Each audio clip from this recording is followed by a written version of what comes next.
예전에 제가 호주 시드니를 갈 때마다 만나 뵙는 장로님이 있었습니다.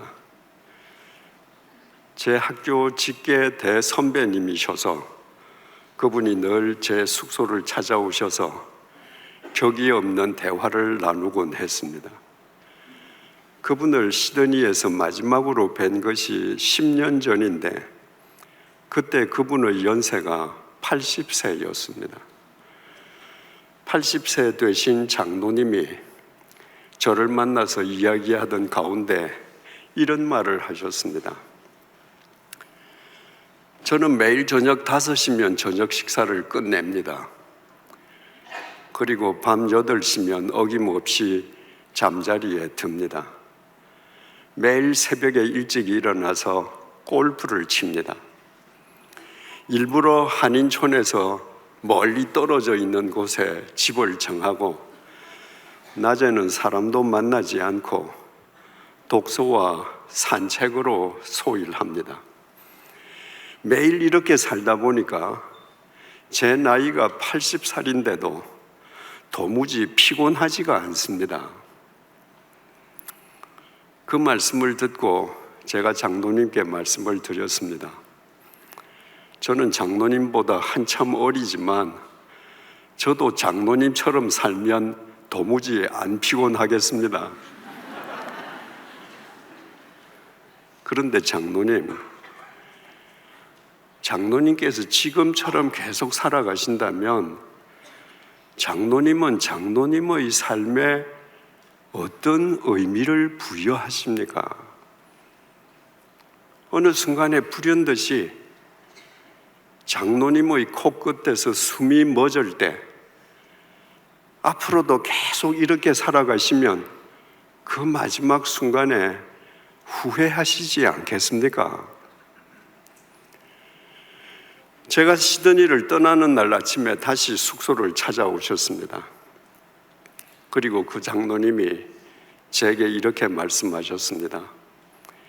인생 말기를 맞은 제게 인생을 다시 정리할 수 있는 생각거리를 주셔서 감사합니다. 오래전에 대학 입시 학원을 만들고 영어 학습서를 만들어서 명성을 떨쳤던 분이 계십니다.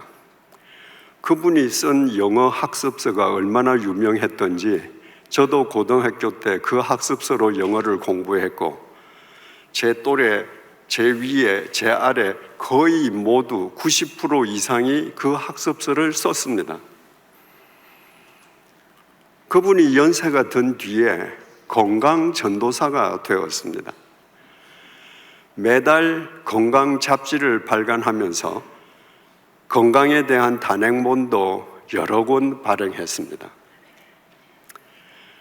건강에 대한 그분의 강연 내용이 얼마나 영향력을 미쳤던지 서울에서 발행되는, 전국적으로 발행되는 모 일간지는 매 주일 한 번씩 한 면 전체를 그분의 칼럼으로 채웠습니다. 건강 칼럼이었습니다. 그분은 그 건강 칼럼을 통해서 자신은 세계에서 가장 오래 장수한 사람이 되어서 기네스북 기록을 경신할 것이라고 호언장담했습니다. 그분의 주장도 시드니에 사시던 장로님하고 비슷했습니다. 저녁은 5시에 먹어라. 잠은 8시에 자라. 그래야 잠자는 동안에 위장이 깨끗하게 청소가 된다. 잠은 새벽에 깨라. 그리고 하루 종일 낮 동안에 일정한 시간을 두고 정기적으로 운동을 해라. 그러면 누구나 장수한다.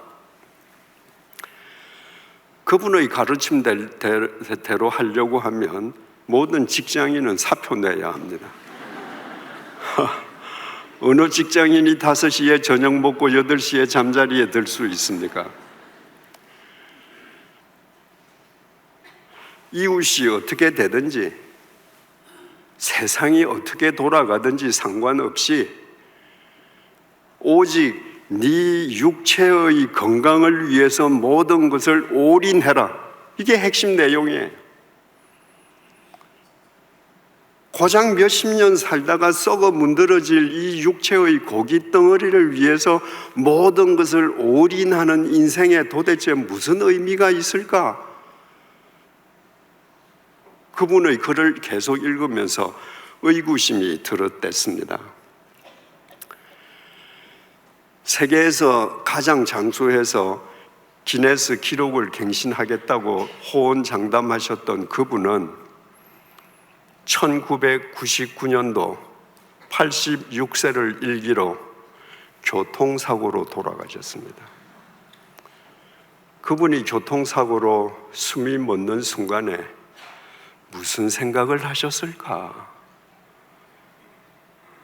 기사를 보면서 이런 생각을 해보았습니다. 저는 2013년도에 전립선 말기암 수술을 받았습니다. 그리고 34차례 방사선 치료를 받고 2년에 걸친 호르몬 치료를 받았습니다. 그 과정 중에 강원도 홍천에 있는 요양소에서 잠시 머물렀던 적이 있습니다. 그 요양소는 그 요양소에 입소해 있는 사람들을 위해서 여러 가지 프로그램을 운영하고 있었습니다. 어느 날 어느 방에서 명상에 대한 프로그램이 열린다고 공지가 되어 있길래 도대체 명상 같은 것은 어떻게 하는 건가? 그 방을 찾아가 봤습니다. 참석자는 저를 포함해서 남자 청년 1명, 여자 청년 1명, 중년 부인 모두 다 4명이었습니다. 남녀 청년과 중년 부인이 앞자리에 앉고 저는 뒷자리에 앉았습니다. 여성 강사가 앞자리에 앉은 세 분들에게 언제 행복하십니까? 하고 물었습니다. 아무도 대답을 못했습니다. 그랬더니 이 여성 강사가 자기 제일 오른쪽에 있는 남자 청년 눈을 들여다보면서 너 대답 안 하면 안 돼 하는 표정으로 청년은 언제 제일 행복하십니까? 물었습니다. 이 청년이 한동안 침묵하다가 한 번도 생각해 본 적이 없어서 모르겠습니다. 이렇게 대답을 했습니다. 그랬더니 강사가 제가 기다릴게요. 생각해 보세요. 그랬더니 또 한참 시간이 지난 뒤에 이 남자 청년이 일이 잘 풀릴 때가 행복했습니다. 라고 대답했습니다. 강사가 그 옆에 있는 여성 청년에게 당신은 언제가 행복합니까? 물었습니다. 이 여성 청년은 남성 청년이 시간을 많이 잡아 먹었으니까 대답을 생각하지 않았겠습니까? 질문이 주어지자마자 맛있는 것을 먹을 때가 행복합니다 하고 대답했습니다. 중년 부인에게 강사가 물었더니 공기 좋은 숲속을 트레킹할 때가 행복합니다라고 물었습니다. 강사가 뒷줄에 있는 제게 물었습니다. 언제 행복하십니까?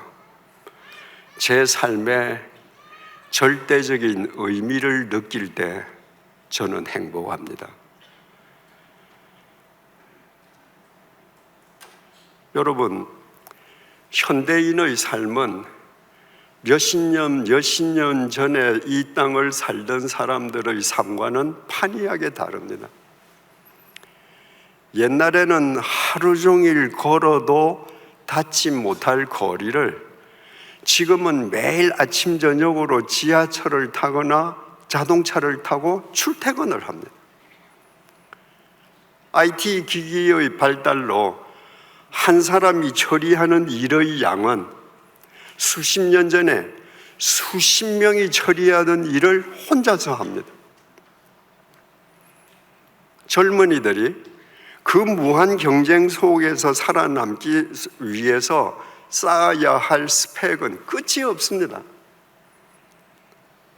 새벽부터 밤까지 눈코 뜰 새 없이 뛰어다니는 그 삶의 소용돌이가 나의 행복과는 무슨 상관이 있는지, 행복이 도대체 무엇인지 아무도 생각하지 않고 살아갑니다. 그래서 당신에게 있어서 행복은 뭡니까? 라고 질문을 던지면 답을 못하거나 행복이 전혀 아닌 것을 행복이라고 답합니다. 젊은 남자 청년은 일이 잘 풀릴 때 행복하다고 대답했습니다. 그것도 한참 생각한 뒤에, 여러분, 인생을 살아보니까 어떻습니까? 일이 잘 풀릴 때가 많습니까? 일이 안 풀릴 때가 더 많습니까? 인생을 한마디로 표현하자고 하면 인생은 일이 풀리지 않는 끝없는 여정입니다. 그 남자 청년이 일이 잘 풀리는 것이 행복이라고 생각하는 한 그 청년은 평생을 불행하게 살 것입니다.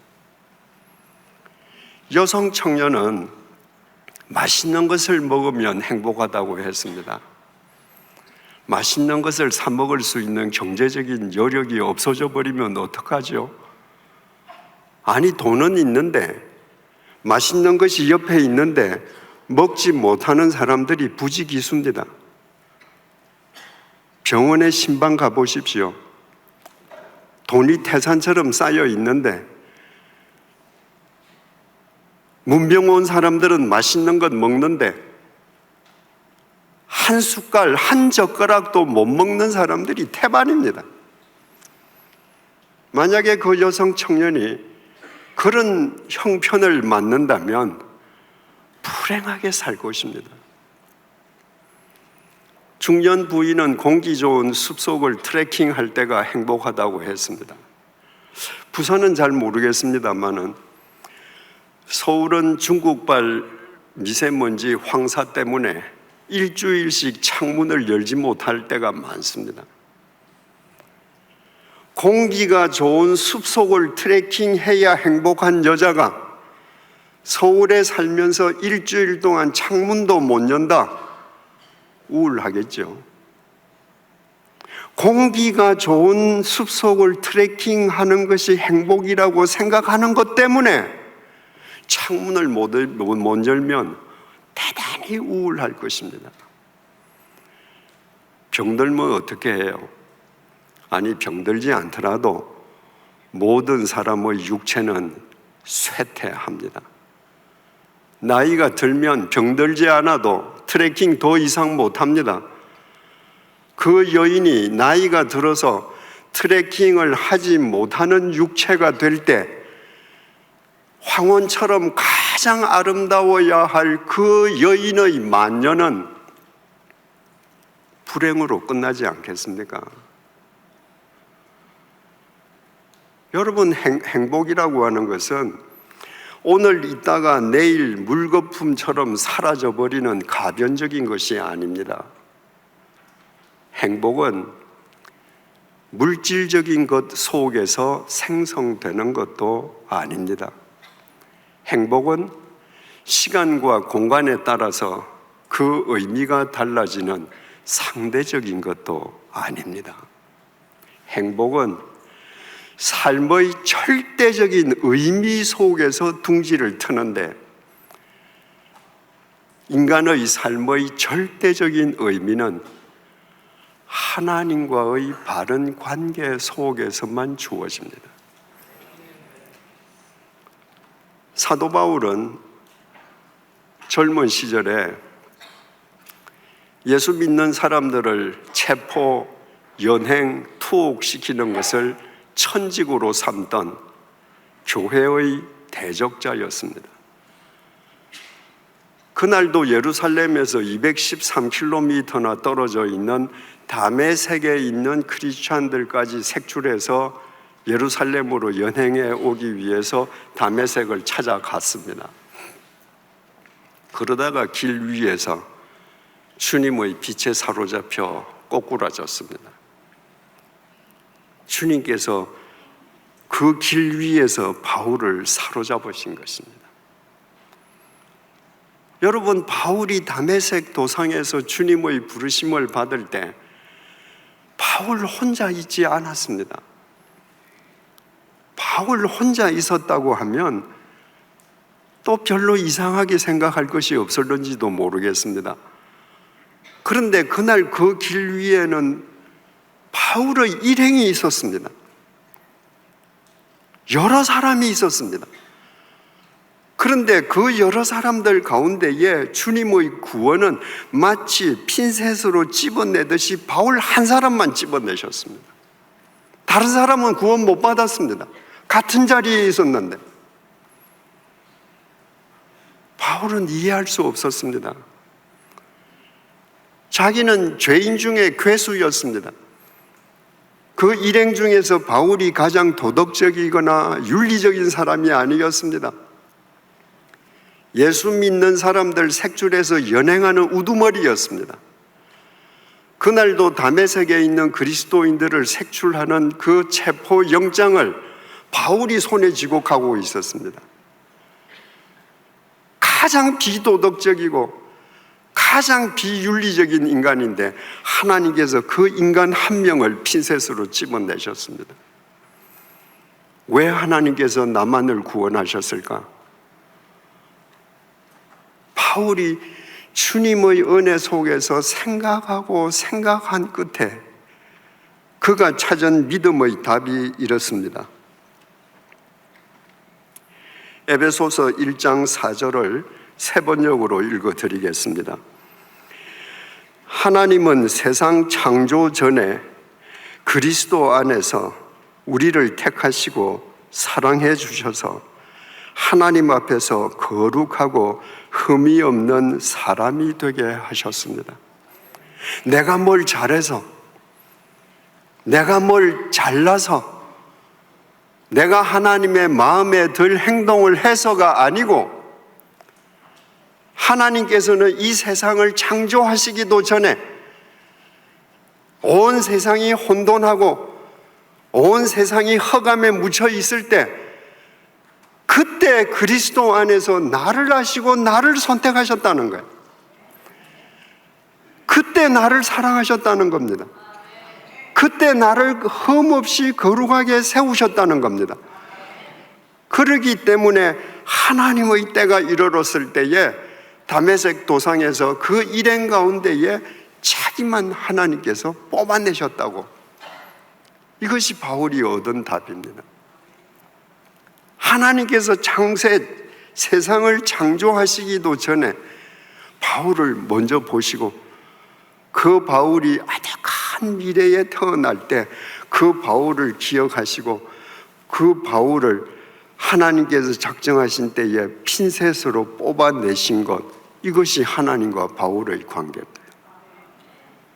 바울이 그 사실을 알고 창세전부터 자기를 택하시고 자기를 사랑하신 그 하나님께 자기의 삶을 드릴 때 그 바울의 삶이 하나님 안에서 절대적인 의미를 지니지 않겠습니까?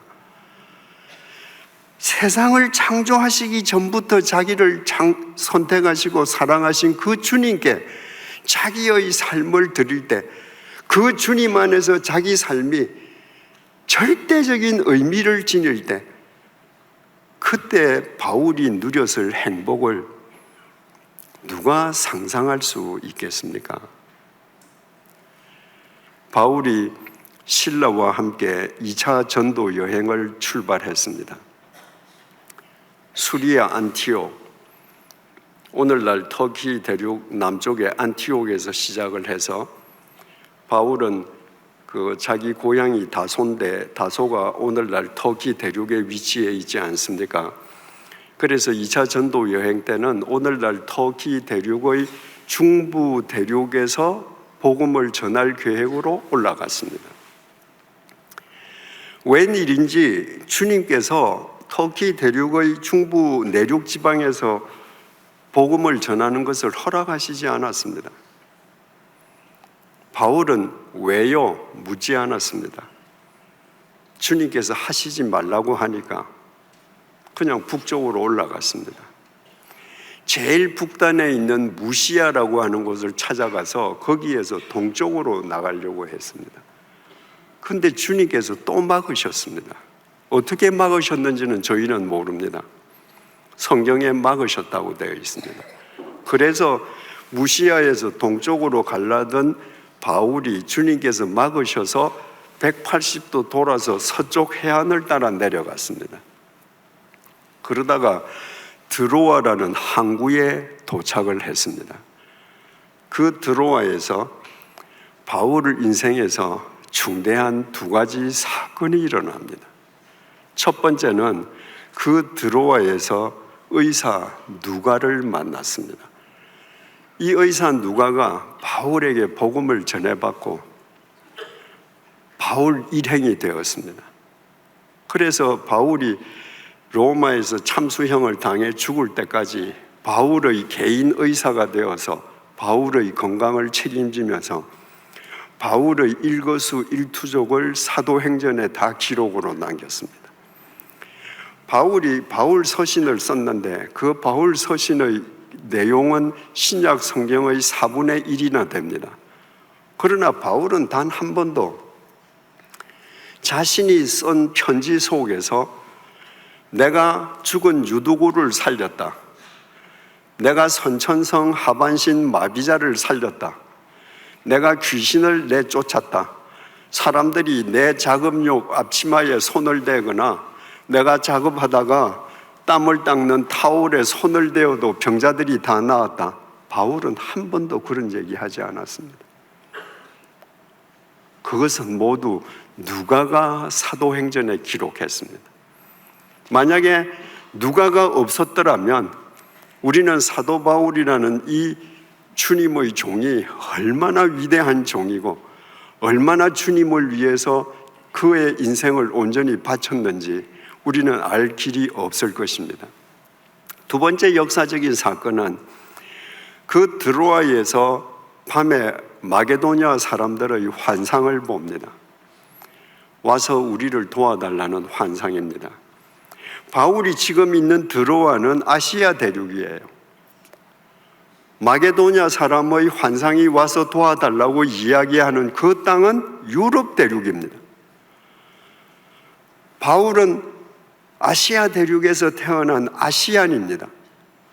그러니까 바울이 아는 세계는 아시아가 답니다. 바울은 드로아에 이르기까지 유럽 대륙에 갈 생각이 추호도 없었던 사람입니다. 그런데 그날 유럽 사람의 환상을 보고 바울이 배를 타고 드로아에서 배를 타고 에게해를 건너서 유럽 대륙의 역사적인 첫 발을 내딛습니다. 여러분, 바둑을 두는 사람들을 기사라고 그럽니다. 프로 기사와 아마추어 기사의 차이가 뭔지 아십니까? 아마추어 기사들은 그냥 재미로 내기하면서 바둑을 둡니다. 두고 나면 그냥 끝나는 거예요. 프로 기사는 한 판이 끝나면 반드시 복귀합니다. 처음부터 돌을 다시 놓습니다. 아, 이 돌의 의미가 뭐였지? 여기서 내가 실수했네. 여러분, 사도 바울이 드로아에서 밤에 복귀하지 않았겠습니까? 하나님께서 내가 터키 대륙 내륙 지방에서 복음 전하려는 거 주님께서 막으셨지. 무시아에서 동진하려는 거 막으셨지. 근데 이거구나. 여러분, 주님께서 여러분의 길을 막으실 때 막으시는 그 길 앞에 순종해야 하나님의 역사가 일어납니다. 바울이 유럽 대륙으로 가서 빌립보에 들렸습니다. 그 빌립보에는 하나님께서 바울을 보내어서 구원하시려고 작정하신 루디아라는 사람이 있었습니다. 그리고 루디아가 바울을 만나서 복음을 받아들이고 세례를 받았습니다. 유럽 대륙의 첫 번째 세례 교인이 되었습니다. 그리고 루디아 집안 사람들이 다 함께 세례를 받았습니다. 루디아의 집이 유럽 대륙의 첫 번째 교회가 되었습니다. 여러분, 그날 밤에 사도 바울이 복귀할 때 이 세상에 사람들이 많고 많은데 주님께서 이 땅에 계실 때 주님을 직접 만난 직계 제자만 해도 가룟유다를 빼고 11명이나 되는데 주님께서는 그 사람들 다 제쳐놓고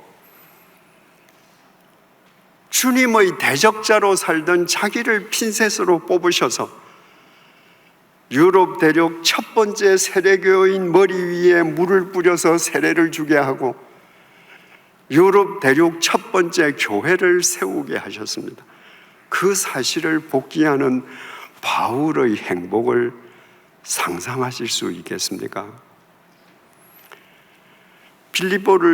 빌립보에는 귀신 들린 여인이 있었습니다. 그 귀신 들린 여인을 돈 많은 사람들이 고용을 해서 귀신 들린 여인으로 하여금 귀신을 이용해서 사람들에게 점을 쳐주고 돈을 받게 하고 돈은 그를 고용한 사람들이 다 주머니에 넣었습니다. 바울이 그 여인을 오며 가며 몇 번을 보고 너무나 가련해서 그 여인에게서 귀신을 쫓아내어 주었습니다. 그 여인은 살았습니다.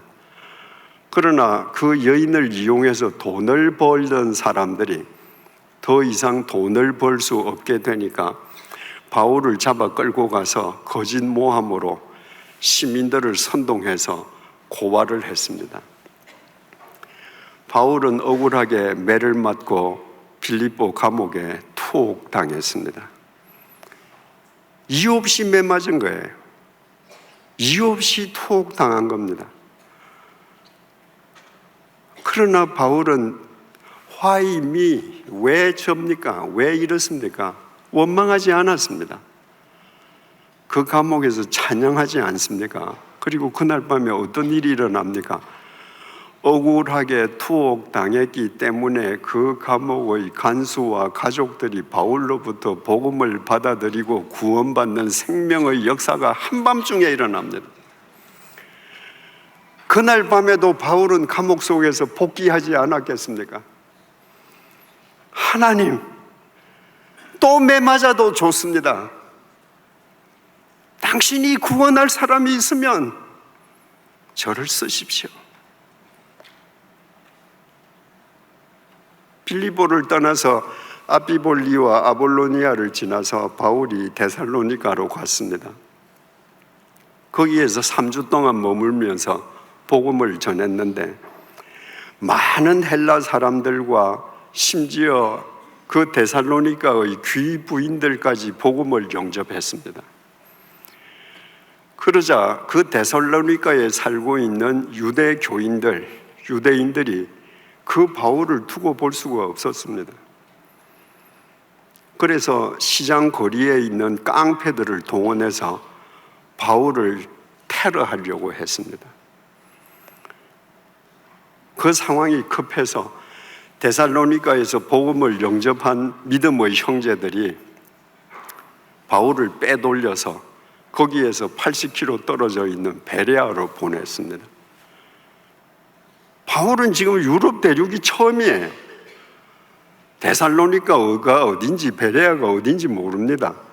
그런데 데살로니가의 깡패들이 테러를 가하려고 하니까 데살로니가 믿음의 형제들이 베레아로 피신을 시켰습니다. 거기가 바울의 새로운 전도지가 되는 거예요. 거기서 또 복음을 전했습니다. 많은 사람들이 복음을 영접했습니다. 그런데 데살로니가의 유대교인들이 소문을 들으니까 바울이 베레아에 가서 복음을 전하는데 거기서도 많은 사람들이 주님을 영접한다고 하거든요.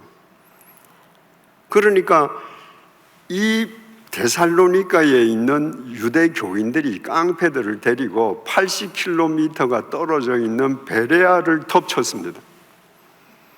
바울을 잡으려고요.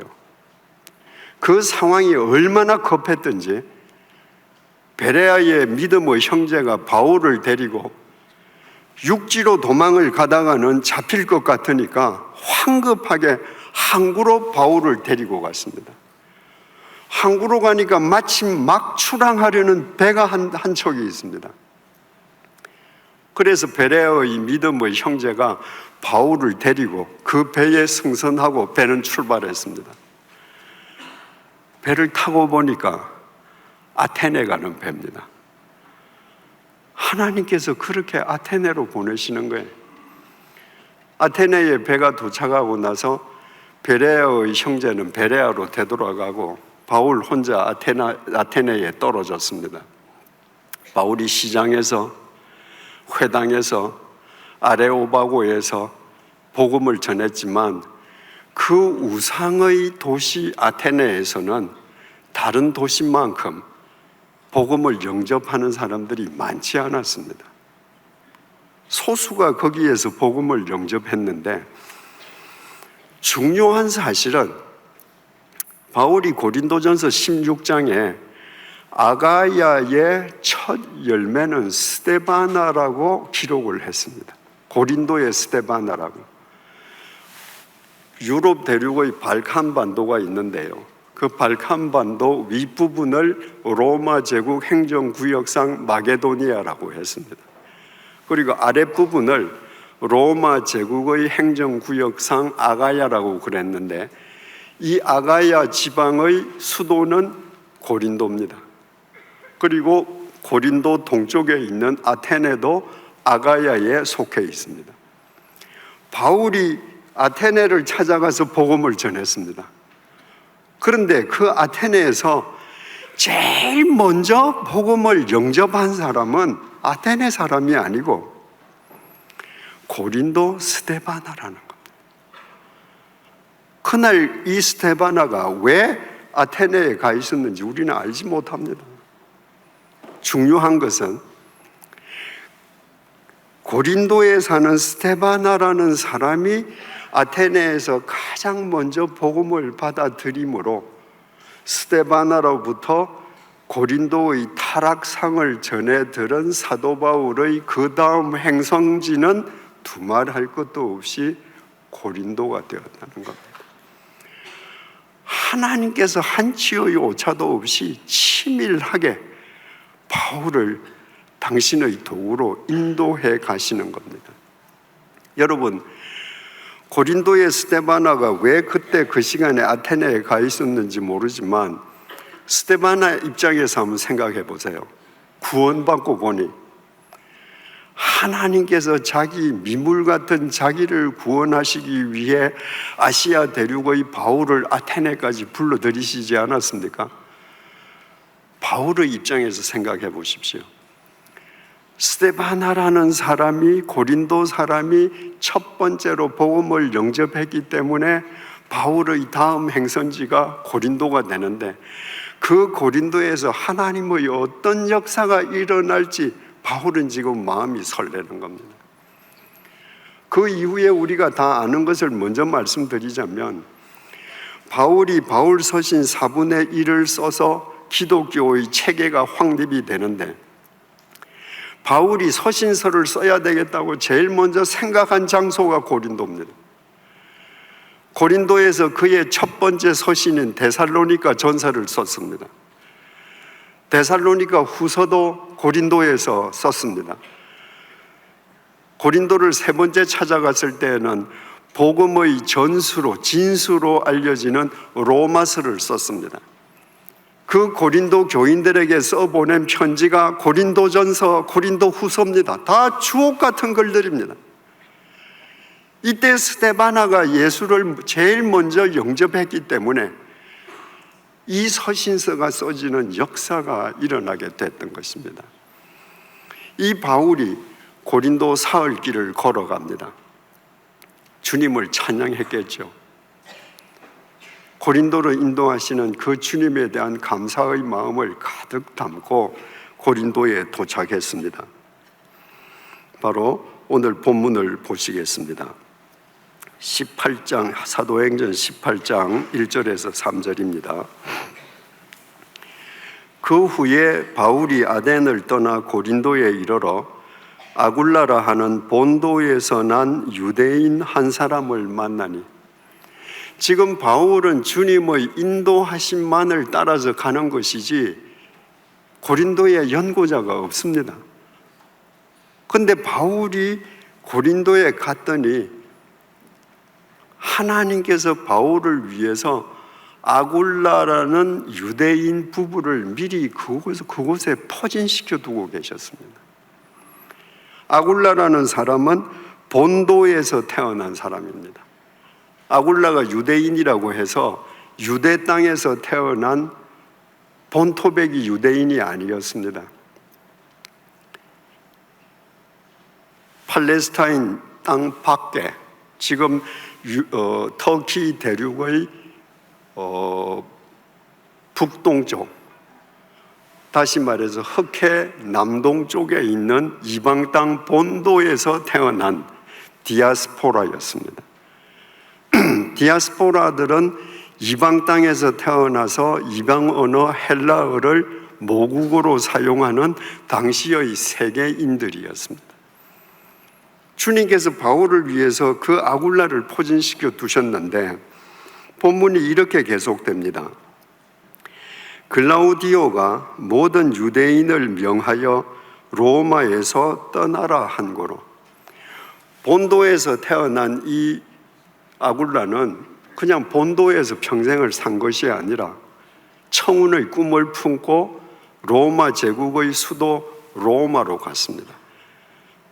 그리고 자기 아내 브리스길라와 함께 텐트 생산을 하면서 사업적인 기반을 닦았습니다. 그 사업적인 성공을 거두었죠. 그런데 황제 클라우디우스가 모든 유대인을 다 로마에서 추방하라고 명령을 했습니다. 역사가 수에토니우스에 의하면 크레스투스라는 유대인이 선동을 해서 당시에 로마 제국 수도에 살던 약 2만 명의 유대인들이 폭동을 일으킨 거예요.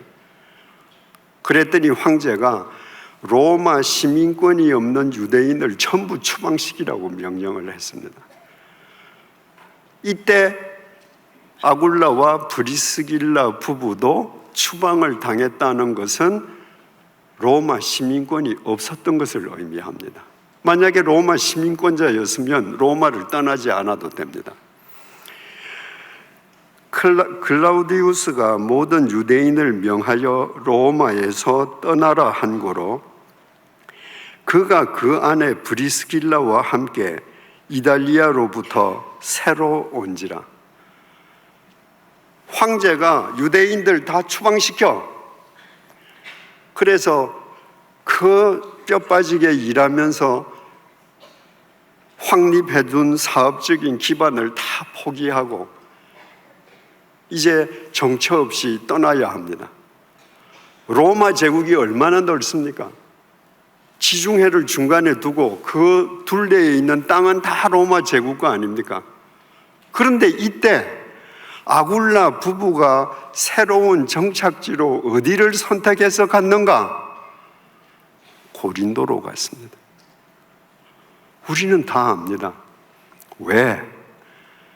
하나님께서 바울을 위해 미리 포진시켜 두시는 거예요.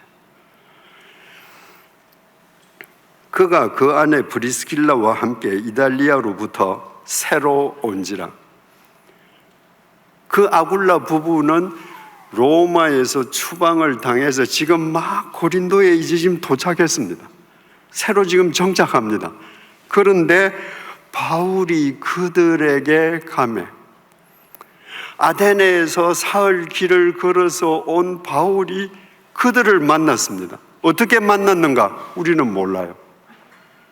하나님께서는 창세 전부터 바울을 선택해 주셨던 그 바울을 위해서 로마에서부터 아굴라 부부가 고린도에 오게 하심으로 하나님 때에 한치의 오차도 없이 그 두 사람이 만나게 하셨습니다. 그래서 바울도 정착하는 겁니다. 바울이 그들에게 감해 생업이 같으므로 함께 살며 일을 하니 그 생업은 천막을 만드는 곳이더라. 아굴라 부부는 텐트 제조 사업가입니다. 그런데 바울도 텐트 제조 기술자였습니다. 유대인 부모는 자식들에게 만일의 경우를 대비해서 한 가지 기술들을 어릴 때부터 익혀줬습니다. 바울이 태어난 다소는 텐트를 만드는 필요, 가죽 생산지로 유명했습니다. 그러니까 바울의 아버지가 바울에게 자연스럽게 텐트 만드는 기술을 가르쳐 줬겠죠. 이 바울이 텐트를 만들 줄 아니까 가서 만난 아굴라 부부가 텐트 제조업자니까 그들을 도우면서 그 집에서 정착을 합니다. 조금 지난 뒤에는 바울로부터 복음을 받아들인 아굴라 부부가 바울의 제일 후원자가 됩니다. 그리고 바울이 고린도를 떠날 때는 이들이 텐트 사업 다 접고 바울을 따라서 함께 고린도를 떠납니다. 그러니까 아굴라 부부가 정착하는 것을 바울은 잠시 도와주고 그들이 복음을 영접하고 바울의 제1후원자가 되므로 바울을 통해서 비로소 복음이 온 고린도 땅에 스며들기 시작합니다. 자, 여러분, 본도에서 태어난 아굴라가 만약에 로마 제국의 수도를 가지 않았더라면 바울과 로마의 고린도 만남은 불가능합니다. 그런데 본도에서 태어난 아굴라가 어떻게 로마 제국 수도에 가서 사업을 할 생각을 했겠는가? 지중해 세계를 제패했던 로마 제국이 로마 제국 내에 사는 모든 사람들의 통행과 이주와 거주의 자유를 줬기 때문입니다. 그래서 로마 제국에 가서 살 수 있었습니다. 수도에 가서 살 수 있었습니다. 왜 본도에서 태어난 아굴라는 다른 유대인들처럼 유대 땅에서 태어나지 않고 그 조상들이 본도로 이주해서 이방인 땅에서 태어나는 디아스포라가 되었는가? 예루살렘이 바벨로니아에 멸망당했기 때문입니다. 그래서 수많은 유대인들이 지중해 세계로 디아스포라 했습니다. 로마에서 사업적인 성공을 거두고 잘 살던 이 아굴라 부부가 어떻게 고린도로 가지 않을 수 없게 되었는가? 크레스투스라는 유대인의 선동으로 유대인들이 폭동을 일으켰기 때문입니다. 그래서 고린도에서 바울과 아굴라 만남이 이루어졌습니다. 여러분, 바울과 아굴라의 만남은 지극히 개인적인 만남인 것 같지만 들여다보면 들여다볼수록 그 뒤에는 굵직굵직한 역사적인 사건들이 거미줄처럼 얽혀 있습니다. 바벨로니아 제국의 흥망과 예루살렘 멸망, 페르시아 제국의 바벨로니아 제국 정복, 헬라 제국에 의한 페르시아 제국 정복, 헬라 제국을 멸망시킨 로마 제국의 지중해 세계 제패,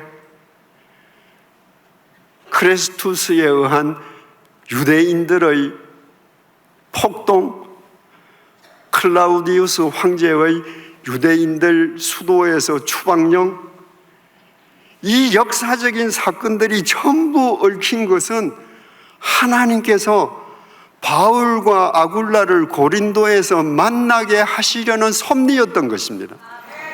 어떻게 하나님께서 그렇게 섭리하실 수가 있습니까? 역사의 주관자시기 때문입니다. 바울이 그런 사실을 복기할 때, 바울이 창세전에 그리스도 안에서 하나님께서 나를 택정하시고 사랑하시고 거룩하게 흠없게 세우셨다고 하는 바울의 고백은 절대로 과장이 아닌 것입니다. 그런 것을 복기할 때마다 바울은 주님을 위해서 자기 생을 드리고, 주님께 드린 바울의 생은 절대적인 의미를 품게 되고, 그 바울은 세상 사람 누구도 상상할 수 없는 치고의 행복 속에서 매일매일을 사는 것입니다. 어제도 잠시 말씀드렸습니다마는 바울이 3차 전도 여행을 끝내고 예루살렘으로 올라가는 길에 밀레도에서 에베소의 장로들을 불러서 유언을 남깁니다. 그 유언 중에 이런 내용이 있습니다. 사도행전 20장 22절에서 24절입니다. 보라, 이제 나는 성령에 매여 예루살렘으로 가는데 거기서 무슨 일을 당할는지 알지 못하노라. 오직 성령이 각 성에서 내게 증언하여 결박과 환난이 나를 기다린다 하시나. 지금 바울이 예루살렘으로 올라가는 것은 바울의 뜻이 아닙니다. 성령께서 바울아 예루살렘으로 가라 인도하시기 때문이에요. 그런데 바울이 고린도를 출발해서 베레아, 데살로니가, 네아폴리, 드로아 각 성을 거칠 때마다 성령님께서 계속 바울에게 일러주시는 거예요. 바울아, 네가 가는 이 길은 결박과 환난의 길이다. 계속 가르쳐 주시는 거예요. 여러분 같으시면 어떻게 하시겠습니까? 만약에 저 같으면요, 제가 예루살렘을 가려고 기도하고 이게 하나님 뜻이겠다 하고 가는데, 부산에서 출발해서 서울까지 가는데 대구에서, 대전에서, 천안에서 계속 성령님께서 제처럼 너 서울 가면 결박과 환난이 너를 기다려, 그렇게 가르쳐 주시면 이거 하나님께서 가지 말라고 가르쳐 주시는구나.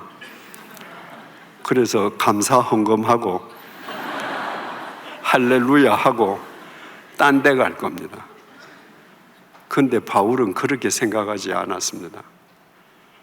성령님께서 계속 환난과 결박을 일러주시는 것을 바울은 이렇게 해석했습니다.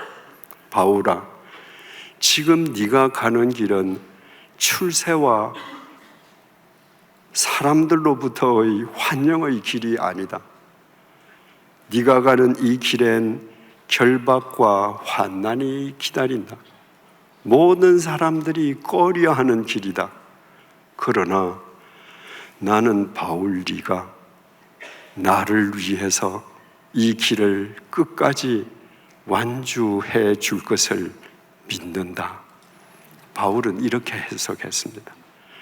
그래서 사도행전 20장에서 이렇게 그의 증언이 계속됩니다. 내가 달려갈 길과 주 예수께 받은 사명, 곧 하나님의 은혜의 복음을 증언하는 일을 마치려 하면은 나의 생명조차 조금도 귀한 것으로 여기지 아니하노라. 모든 사람들이 바울의 이 선언을 비장하게 여깁니다. 그리고 다 옥기슬점입니다. 제게는 전혀 다르게 보입니다. 바울의 행복 선언문입니다.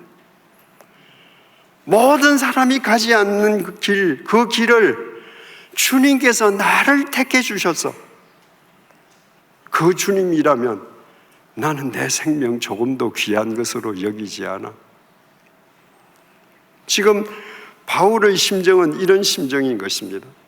주님, 모든 사람이 꺼려하는 길로, 그 결박과 환난의 길로 나를 택해 주셔서 감사합니다. 주님께서 다메섹 도상에서 나를 선택하실 때부터 나는 주님의 것입니다. 내가 사나 죽으나 오직 주님을 위해 나는 이 세상에 존재합니다. 아무도 가려하지 않는 길 언제든지 불러주십시오. 감사함으로 가겠습니다.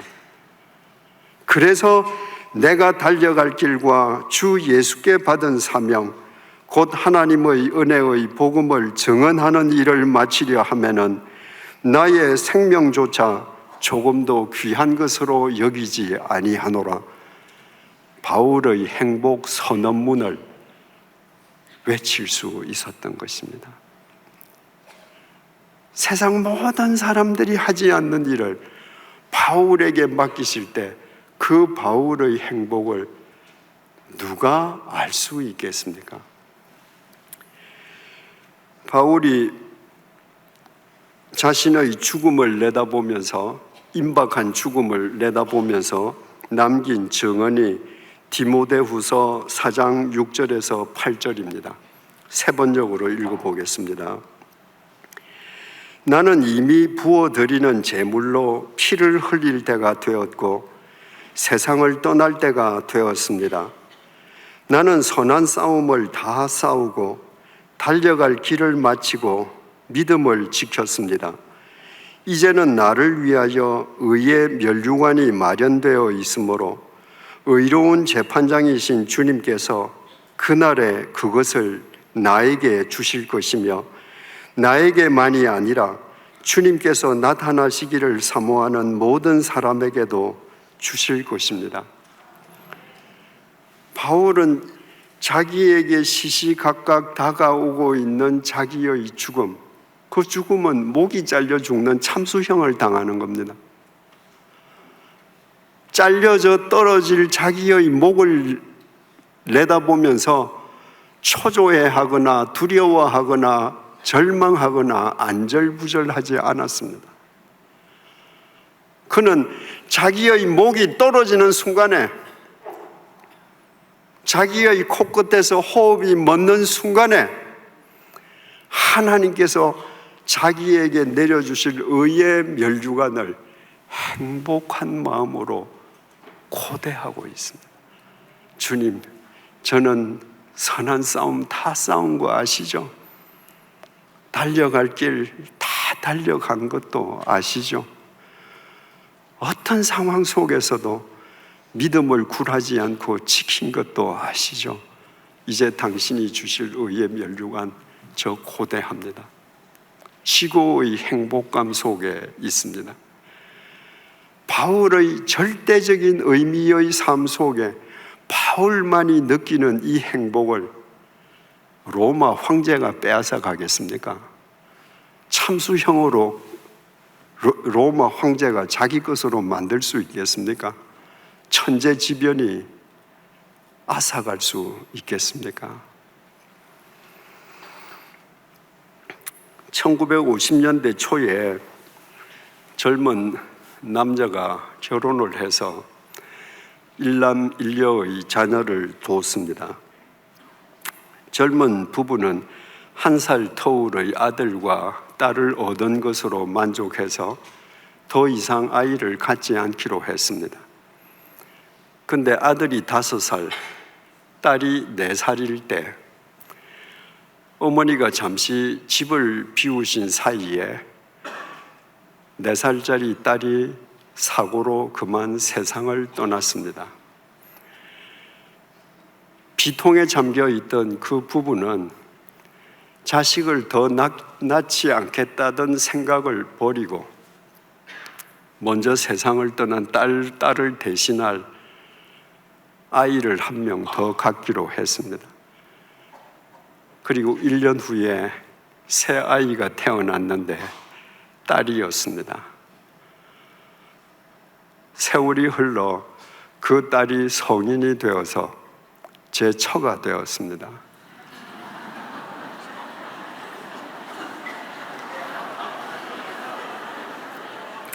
그리고 주님께서 허랑방탕하게 살던 저를 제 처를 통해서 핀셋으로 집어내셨습니다. 주님께서 저를 구원해 내시기 위해서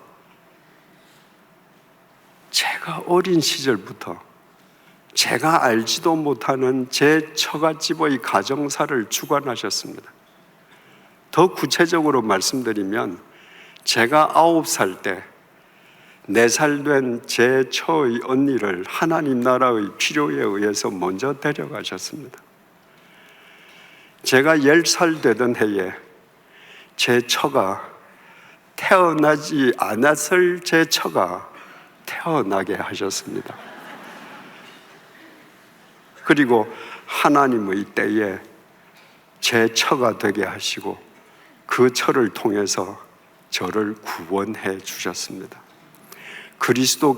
하나님께서 창세전에 그리스도 안에서 이 제처를 선택하시고 이 제처를 사랑하시고 이 제처를 거룩하게 흠이 없이 세워주셨다는 바울의 고백이 이 제처의 고백이 되게 해주신 것입니다. 그러면 제가 그 하나님을 안 이상 제한테 있어서 가장 의미 있는 삶은 그 하나님께 저를 드리는 삶 이외에 무엇이 있겠습니까? 하나님께서 저를 사용해 주시는 삶 이외에 이 세상 무엇이 제 행복이 될 수 있겠습니까? 제가 아침마다 일어나면 주님께 드리는 여러 기도문들이 있습니다. 물론 제가 쓴 기도문들입니다. 그 기도문들 가운데에 이런 기도문이 있습니다. 주님, 39년 전 방탕의 수렁에서 아내를 통해 나를 핀셋으로 집어내시고 나를 인도하시며 주님의 도구로 사용해 주신 것을 감사합니다. 너무너무 감사합니다. 구원만 해주시고 내팽개쳐 두셨더라면 저는 제 마음대로 또 살았을 것 아닙니까? 제가 제 마음대로 살면서 대형 승용차를 타고 대형 아파트에서 떵떵거리며 산다 한들 숨을 쉴 때마다 죽음을 향해서 한숨 한숨 다가가다가 결국은 썩어 문드러지고 말 삶을 살 텐데 그런 삶에 억만금을 가진들 무슨 의미가 있겠습니까? 하나님께서 사용해 주심으로 하찮은 늙은이로 끝나버릴 제 인생에 의미가 있게 해주셨습니다. 그래서 저를 사용해 주신 것이 감사합니다. 그것이 제 행복입니다. 나의 부족함을 주님의 온전함으로 채워주시고 나의 허물을 주님의 사랑으로 가려주신 것도 감사합니다. 이제 나의 여생이 얼마나 남았는지는 알 수 없으나 매일 새 아침이 주어질 때마다 주님께 더 충성하게 하소서.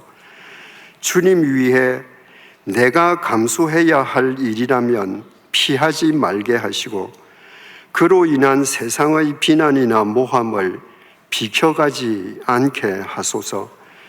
나의 코끝에서 호흡이 멎는 순간까지 나의 사지백체를 주님께서 마음껏 사용해 주소서.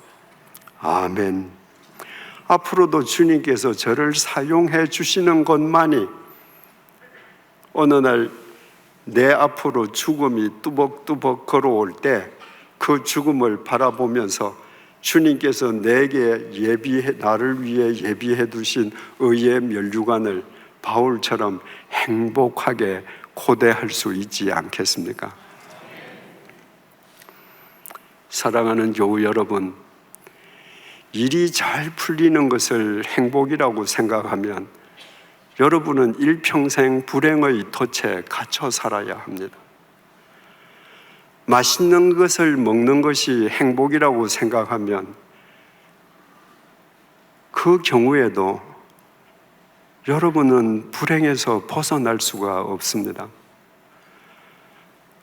공기 좋은 숲속을 트레킹하는 것이 행복이라고 생각한다면 여러분의 인생에서 가장 아름다워야 할 황혼 시절, 여러분들은 가장 비참하고 불행하게 인생을 끝내야 할 것입니다. 행복은 오늘 있다 내일 물거품처럼 사라지는 가변적인 것이 아닙니다. 행복은 물질적인 것 속에서 생성되지도 않습니다. 행복은 시간과 공간에 따라서 그 의미가 달라지는 상대적인 것도 아닙니다. 행복은 절대적인 삶의 의미 속에 둥지를 틀고 삶의 절대적인 의미는 하나님과의 바른 관계 속에서 이루어집니다. 바울을 창세전에 선택하시고 사랑하시고 세워주시고 그를 사용해 주신 하나님께서 오늘 이 밤에 이 자리에 계십니다. 여러분 한 사람 한 사람과 함께 계십니다. 여러분들이 알지 못해도 하나님께서는 한치의 오차도 없이 여러분을 위해 역사하고 계십니다. 그분께 여러분의 삶을 드리십시오. 여러분의 삶이 절대적인 의미를 가질 것이요, 여러분이 누릴 행복은 이 세상 그 누구도 빼앗아 가지 못할 것입니다. 기도하겠습니다.